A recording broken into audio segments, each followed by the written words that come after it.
নমস্কার, শুরু করছি আজকের আলোচনা। ত্রিলোক শক্তি চ্যানেলে সবাইকে সাদর অভিনন্দন জানাই।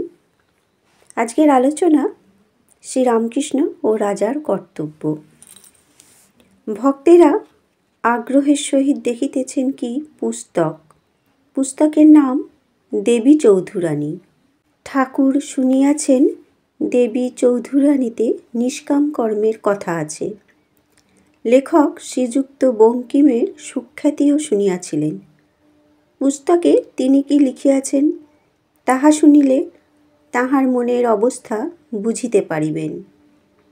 মাস্টার বলিলেন, মেয়েটি ডাকাতের হাতে পড়েছিল। মেয়েটির নাম প্রফুল্ল, পরে হলো দেবী চৌধুরানী। যে ডাকাতটির হাতে মেয়েটি পড়েছিল তার নাম ভবানী পাঠক। ডাকাতটি বড় ভালো। সেই প্রফুল্লকে অনেক সাধন ভজন করিয়েছিল, আর কী রকম করে নিষ্কাম কর্ম করতে হয় তাই শিখিয়েছিল। ডাকাতটি দুষ্ট লোকেদের কাছ থেকে টাকা কড়ি কেড়ে এনে গরিব দুঃখীদের খাওয়াতো, তাদের দান করত। প্রফুল্লকে বলেছিল, আমি দুষ্টের দমন, শিষ্টের পালন করি। শ্রীরামকৃষ্ণ বললেন, ও তো রাজার কর্তব্য। মাস্টারমশাই বললেন, আর এক জায়গায় ভক্তির কথা আছে। ভবানী ঠাকুর প্রফুল্লর কাছে থাকবার জন্য একটি মেয়েকে পাঠিয়ে দিয়েছিলেন। তার নাম নিশি। সে মেয়েটি বড় ভালো ও ভক্তিমতী। সে বলতো, শ্রীকৃষ্ণ আমার স্বামী। প্রফুল্লর বিয়ে হয়েছিল।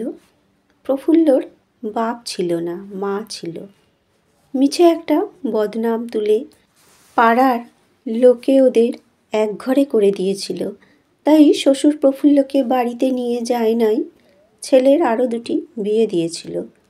প্রফুল্লর কিন্তু স্বামীর উপর বড় ভালোবাসা ছিল। এইখানটা শুনলে বেশ বুঝতে পারা যাবে। নিশি বলছেন, আমি তাহার ভবানী ঠাকুরের কন্যা, তিনি আমার পিতা। তিনিও আমাকে এক প্রকার সম্প্রদান করিয়াছেন। প্রফুল্ল, এক প্রকার কি? নিশি বলছেন, সর্বস্ব শ্রীকৃষ্ণের। প্রফুল্ল বলছেন, সে কী রকম? নিশি বলছেন, রূপ যৌবন প্রাণ। প্রফুল্ল বললেন, তিনি তোমার স্বামী। নিশি, হাঁ, কেননা যিনি সম্পূর্ণরূপে আমাতে অধিকারী তিনি আমার স্বামী। প্রফুল্ল দীর্ঘ নিঃশ্বাস ত্যাগ করিয়া বলিল, বলিতে পারি না, কখনো স্বামী দেখো নাই তাই বলিতেছ। স্বামী দেখিলে কখনো শ্রীকৃষ্ণে মন উঠিত না। মূর্খ ব্রজেশ্বর প্রফুল্লের স্বামী এত জানিত না।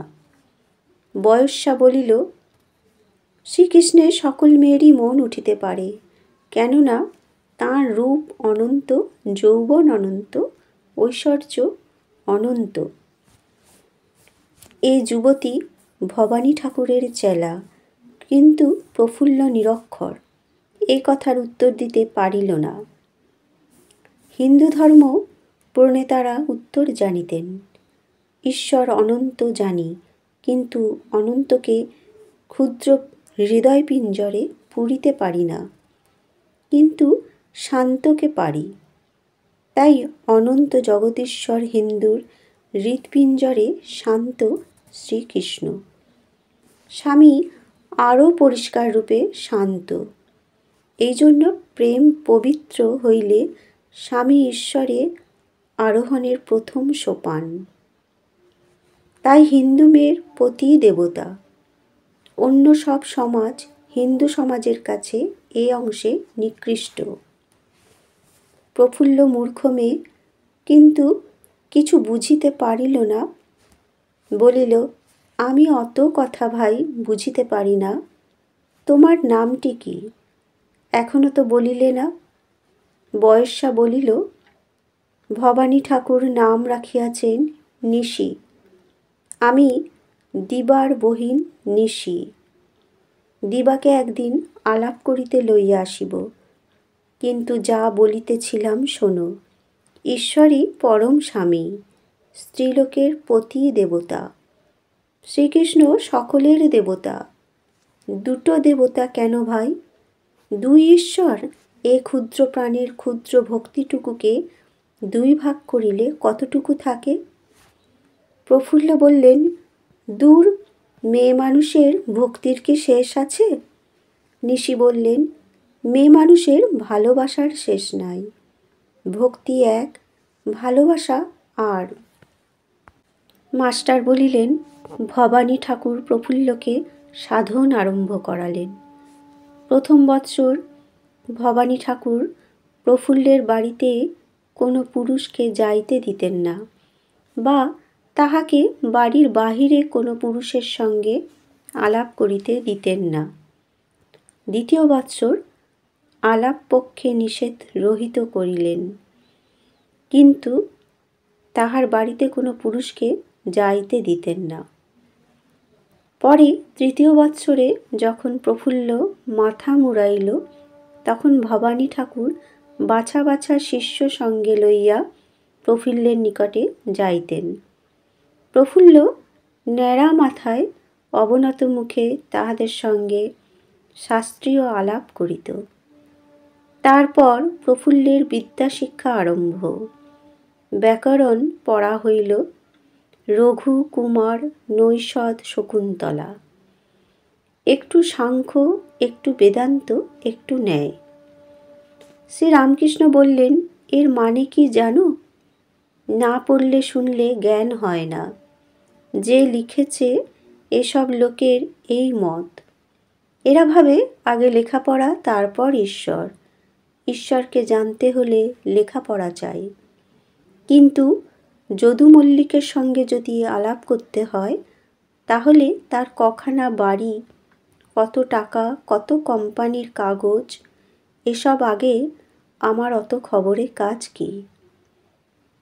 জোশো করে স্তব করেই হোক, দারোয়ানের ধাক্কা খেয়েই হোক, কোনো মতে বাড়ির ভিতরে ঢুকে যদু মল্লিকের সঙ্গে আলাপ করতে হয়। আর যদি টাকা কড়ি, ঐশ্বর্যের খবর জানতে ইচ্ছা হয়, তখন যদু মল্লিককে জিজ্ঞাসা করলেই হয়ে যাবে। খুব সহজে হয়ে যাবে। আগে রাম, তারপর রামের ঐশ্বর্য, জগৎ। তাই বাল্মীকি মরা মন্ত্র জপ করেছিলেন। ম অর্থাৎ ঈশ্বর, তারপর রা অর্থাৎ জগৎ, তার ঐশ্বর্য।